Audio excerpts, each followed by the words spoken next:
গতকাল শপথ নিয়েছেন অগ্নিমিত্রা পাল, আর শপথ নেওয়ার পর দিনই আজ কালীঘাট মন্দিরে গিয়ে পুজো দিলেন অগ্নিমিত্রা পাল।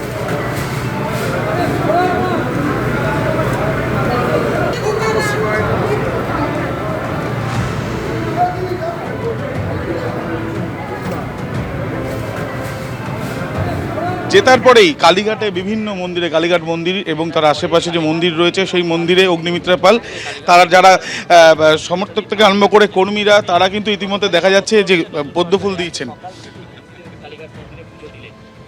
আমরা তো এটাই শিখে এসেছি, হিন্দু বাড়িতে তো এটাই মা বাবারা শেখান যে কোনো, আমরা তো প্রতিদিন বাড়ি থেকে বেরোনোর সময় বাবা মা এবং ঠাকুর ঘরে ঠাকুরকে প্রণাম করে বেরোই। এবং কাল থেকে বলবো না, 4 তারিখ থেকে একটা বিরাট দায়িত্ব পশ্চিমবঙ্গের মানুষ আমাদের দিয়েছেন। সুতরাং এবং আগামীকাল মাননীয় মুখ্যমন্ত্রী আমাদের ডেকেছেন, সুতরাং সেই বড় কাজে হাত দেবার আগে মায়ের আশীর্বাদ তো নিতেই হবে।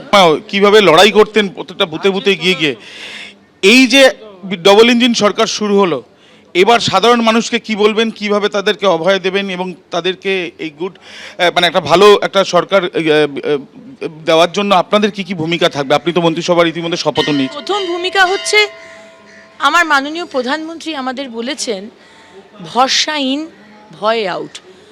তাই ভয় পেয়ে আজকে যখন মা কালীর মন্দিরে কালীঘাটে গেলাম, এতবার এসেছি, কোনোদিন জয় শ্রীরাম আওয়াজ ধ্বনি কানে আসেনি। আজকে শুধু জয় শ্রীরাম জয় শ্রীরাম জয় শ্রীরাম। মানুষ কতটা ভয়ে ছিল ভগবানের নাম করতে, এটা বলুন তো। আজকে ভয় কিন্তু বেরিয়ে গেছে, মানুষ কিন্তু বেরিয়ে এসেছে। আর আমাদের অভিষেক ব্যানার্জি, যিনি অনেক বড় নেতা, গাড়ির বনেটে দাঁড়িয়ে আমাদের অনেক হুমকি দিয়েছেন, আজকে সেই বাড়ির সামনে দাঁড়িয়ে সাধারণ মানুষ গিয়ে থুতু ছেটাচ্ছে। আমি জানি না এটার দিন দেখার জন্যই কি উনি রাজনীতি করেছিলেন। তাই দেখুন, নিজেকে ভগবানের সাথে তুলনা করবেন না বা ভগবানের উপরে নিজেকে ভাববেন না। মাননীয় প্রধানমন্ত্রী আমাদের শিখিয়েছেন সেবা করতে এসেছো, শাসন নয়। আমরা কিন্তু সেবাই করতে এসেছি। ইতিমধ্যে দেখা যাচ্ছে যে কালীঘাট মন্দির এবং কালীঘাটের চত্বরে বিভিন্ন মন্দিরে কিন্তু যাচ্ছেন অগ্নিমিত্রা পাল এবং তিনি যেটা জানাচ্ছেন যে ভয় আর নেই। ইতিমধ্যে সাধারণ মানুষের জন্যই কিন্তু তারা যে লড়াই, তাদের সেই লড়াই তারা চালিয়ে যাবেন। ক্যামেরা শান্তনু দত্তর সাথে আবির দত্ত, এবিপি আনন্দ, কলকাতা।